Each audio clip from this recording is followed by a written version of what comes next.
What's going on, y'all? This is Dana Poe Jr., Master Executive 8, and today we are talking about applying the principle of correspondence. Um, this is just the first part. We're going to go into all the applicable ways that you can apply the principle of correspondence in your life. So, let me just smudge real quick, cleanse the space. Actually, I think what I'm gonna do is I'm gonna put the link to where I get my smudge stuff from in the link in the description. As the smoke gently drifts through the air, so do all worries and cares evaporate back in the source. Ask the sacred smoke to help me release all that is stagnant and stuck. Cleanse the space and raise the vibration of all that it touches. So shall it be. Little Palo Santo to cleanse afterwards.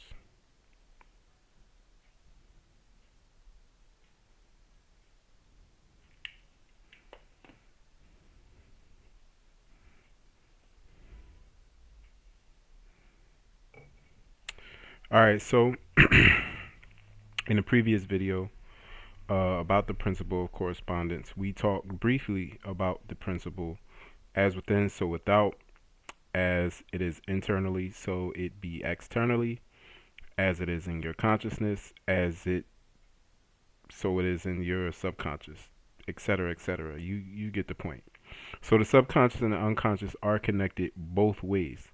The conscious mind will adapt to the subconscious mind will adapt to the conscious mind when it is in a state for a long period of time, and likewise, the conscious mind adapts to the subconscious mind when it's in a state for a long period of time as well. So the subconscious mind manifests behavior we exhibit with speech um, on a daily basis. I'm sorry, that sounded confusing. The subconscious mind manifests what behaviors we exhibit and the speech that we use on a day-to-day basis. So although the contents of our speech or our behavior may change, the cycles will continue nonetheless based on the speech and the behavior. So we understand the way our behavior is influenced by understanding the conscious and the subconscious and the way they are related. So we need to use both to get our desired results. We are purposely going to use the conscious to influence the unconscious and the unconscious to influence the conscious. So the reason I don't include practical application in the parts where I talked about mentalism is because the principle of correspondence is an extension of the principle of mentalism, which just made more sense for me to include the practical application here and to just use that time to really lay the foundation for the principle of mentalism. As above, so below. What happens in the mind is happening in real life, and what's happening in real life is a reflection of what's happening in the mind. So the application is about using behavior to change the subconscious and the subconscious to change behavior. So first, for the purposes of transmuting undesirable states to desirable states, we're going to use three methods on a conscious level to make this change. And these methods are going to be made clear and exact.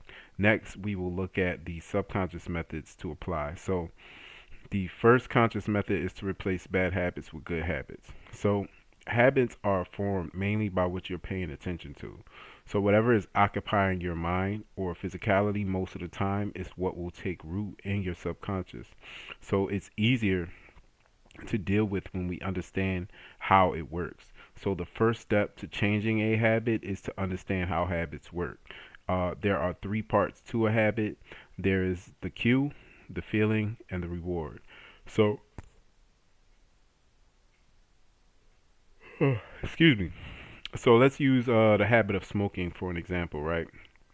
So what are some cues or triggers that a smoker may encounter? And I, uh, right. So stress is one of the number one reasons you hear smokers talk about being their reason for smoking. So another pattern or trigger related to smoking is talking on the phone. Like some people, when they talk on the phone, they smoke. Being around other people who smoke is also another reason. And I've personally been in this one. I remember times when I smoked, uh, when I wouldn't smoke normally by myself, but because I was around other people who were smoking, I would be more likely to smoke. Driving, driving and smoking can be an enjoyable experience if that's what you like to do. So one of your triggers may be getting in the car. Like literally, as soon as you get in the car, you might even have, like, I know at one point I have a blunt rolled up, just already sitting in my car ready to go. You know what I'm saying? So having tea or coffee. I mean, now I specifically remember hearing somebody say this. They were a cigarette smoker, but I never forget they said they said in order for them to start their day, they needed a cigarette and coffee. So like those two came hand in hand.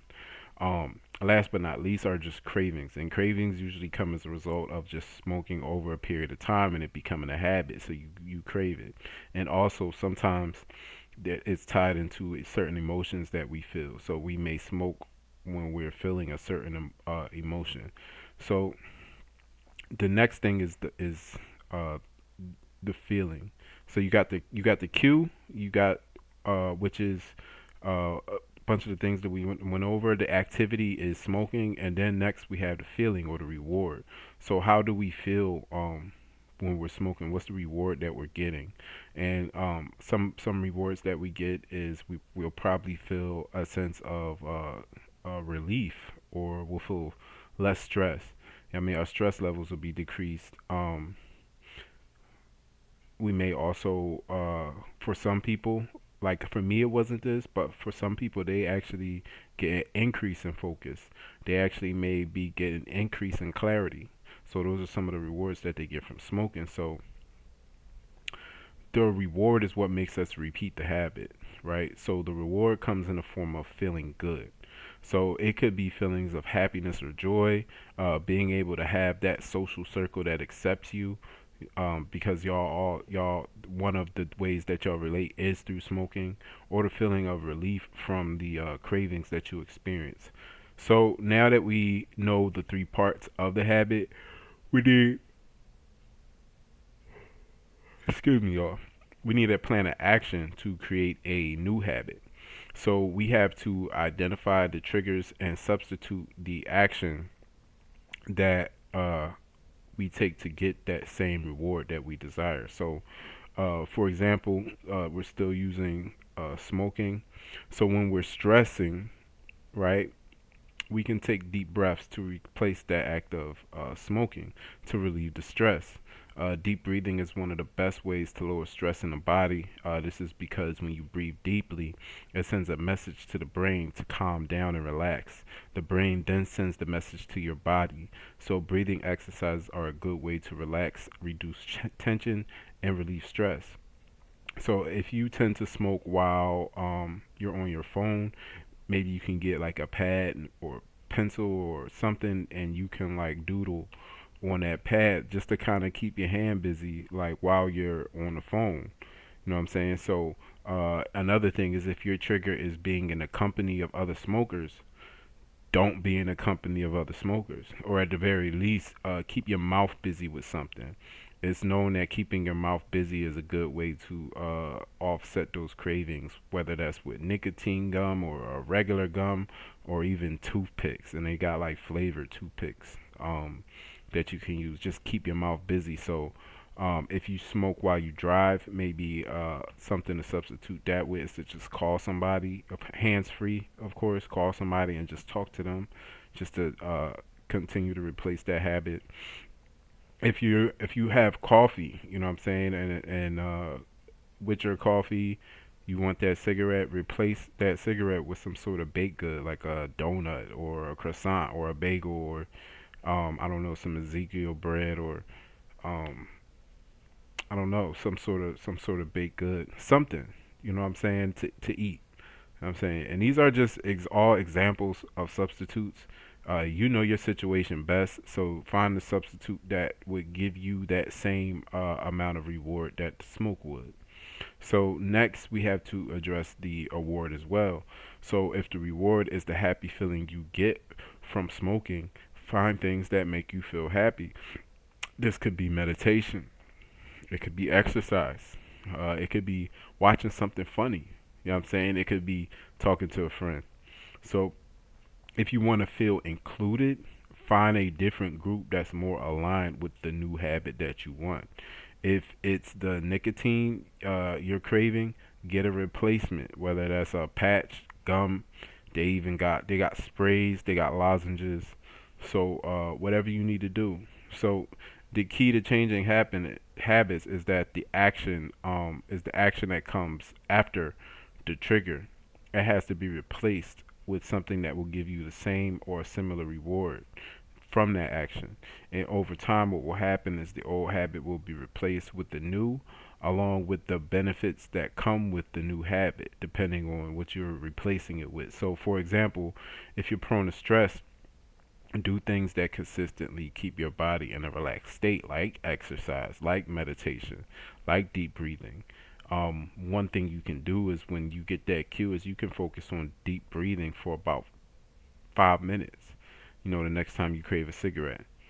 And of course, in cases of like a heavy drug or alcohol dependency, you should seek help from a medical professional or like a facility. You know what I'm saying? Like when it comes to like hard drugs, and if you find yourself not being able to get it on your own, then alcohol or anything like that, then it probably best to go find a group or somebody to help you out with that. And this is just one habit we're talking about. This three-step process applies to any habit that you want to change. And if you just um and this is only we're only talking about the conscious level right now. We haven't even gotten to the unconscious part, but this is a good way to start you with changing those habits and applying the principles of